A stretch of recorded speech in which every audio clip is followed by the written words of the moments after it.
Imagine this. You've been deployed overseas, serving your country, fighting for freedom, and protecting your home. But what happens when you return to find your house isn't even yours anymore?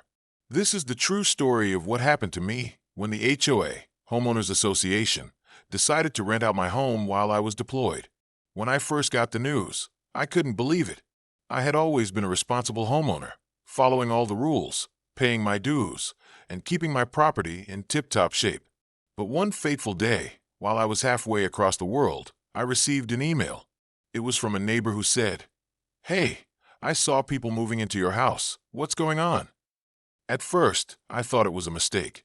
How could anyone move into my house without my permission? The answer: the HOA had rented it out to some random tenants. Apparently, due to some paperwork mix-up, the HOA thought I had abandoned the house and decided to lease it out to strangers, without ever bothering to contact me. The tenants moved in, completely unaware of the situation, and were living in what was still very much my home. I was furious. But this wasn't just an inconvenience, it was a violation of trust.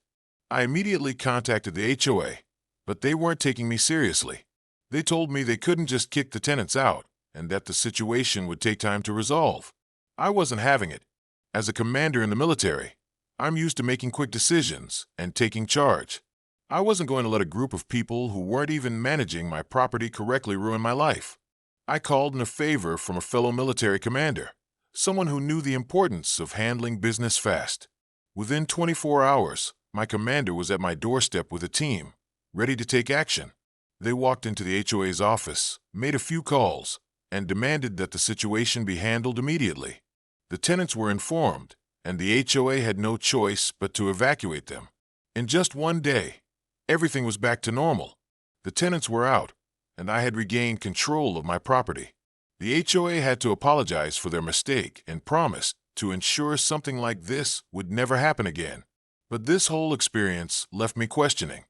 How could an HOA, supposed to be looking out for homeowners, let something like this happen? It's a reminder that no matter how trustworthy an organization might seem, you always have to stay vigilant and keep control of your own life. And remember, sometimes, it only takes 24 hours to reclaim what's yours. I hope this story hits the right balance of drama and resolution for your audience, keeping it engaging and easy to understand.